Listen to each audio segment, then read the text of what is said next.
এই বিতর্কের অবশ্যই কিছু যৌক্তিক কারণ আছে, আপনারা দেখে থাকবেন। নারী সংস্কার বিষয়ক কমিশন সার্বজনীন প্রতিনিধিত্ব করার যে যোগ্যতা সেটি হারিয়েছে। আমরা এই কমিশনের যে সদস্য দেখতে পাচ্ছি তারা একটি নির্দিষ্ট মতাদর্শের এবং নির্দিষ্ট একটি শ্রেণীর ব্যক্তি। এখানে সকল শ্রেণী পেশার, সকল মতাদর্শের এবং সকল ধর্মের প্রতিনিধিত্ব আমরা দেখতে পাইনি। সবচেয়ে অদ্ভুত বিষয় যে তরুণদের মাধ্যমে আমাদের নতুন বাংলাদেশ পেলাম, যাদের মাধ্যমে আমরা এই সংস্কার, দেশ সংস্কারের এই সুযোগ আমাদের সামনে এসেছে, সেই তরুণদের কোনো অংশগ্রহণ আমরা এই নারী বিষয়ক সংস্কার কমিশনে দেখতে পাইনি। এমনকি এই সংস্কার কমিশনের যে সুপারিশমালা পেশ করা হয়েছে, এখানে জুলাই বিপ্লবে অংশগ্রহণকারী নারীদের বিষয়ে কোনো সুপারিশ বা স্বীকৃতি আমরা এখানে দেখতে পাইনি। এটি আমাদের জন্য খুবই দুঃখজনক। সেজন্য আমরা বলতে চাই এই সংস্কার কমিশন তার সার্বজনীন গ্রহণযোগ্যতা হারিয়েছে।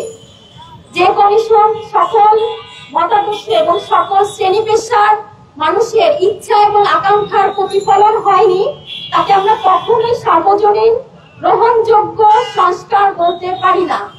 দ্বিতীয়ত, আমি যে বিষয়ের দিকে দৃষ্টি আকর্ষণ করব, এই সংস্কার কমিশন যে সুপারিশমালা পেশ করেছে, কিছু কিছু বিষয় অবশ্যই তারা পজিটিভ বলার চেষ্টা করেছে, যেমন কর্মজীবী নারীদের জন্য ডে কেয়ার ব্যবস্থা, মাতৃত্বকালীন ছুটি, অন্যান্য কিছু বিষয় উঠে এসেছে। কিন্তু দুঃখজনক হলেও সত্য, এই ভালো কিছু বিষয় তাদের বিতর্কিত বিষয়ের জন্য কখনোই আলোর মুখ দেখবে না।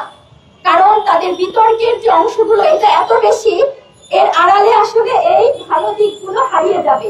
এবং আমার কাছে মনে হয়েছে তাদের এই বিতর্কিত বিষয়গুলোর কারণে নারীদের প্রকৃত যে সমস্যা তার সমাধানের পথকে তারা রুদ্ধ করে দিয়েছে। এবং এখানে যে উল্লেখিত বিষয়গুলো আপনারা দেখছেন, এখানে অনেক বেশি বিতর্কের সৃষ্টি করেছে।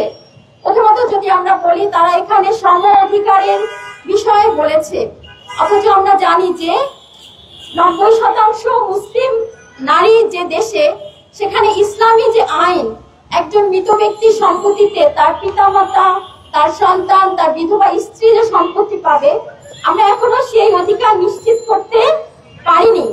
সেখানে নতুন একটা ইস্যু তৈরি করে নারীর যে প্রাপ্য অধিকার, সেখান থেকেও নারীকে প্রকৃত অর্থে বঞ্চিত করা হয়েছে। আমাদের অবশ্যই মুসলিম আইন অনুযায়ী যে নারীর প্রাপ্য অধিকার, প্রথমে সেই অধিকার নিশ্চিত করা প্রয়োজন ছিল।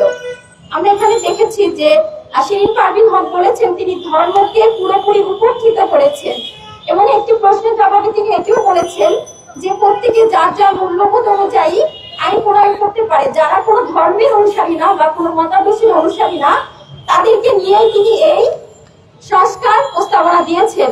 আমার প্রশ্ন, এই সংখ্যা আমাদের দেশে কত %? তার কোনো সঠিক পরিসংখ্যানও তারা সংস্কার কমিশনের সুপারিশমালায় দিতে পারেনি। Immigration to Canada. We provide the best quality service and solution for Canada immigration. Please visit our website and contact for details.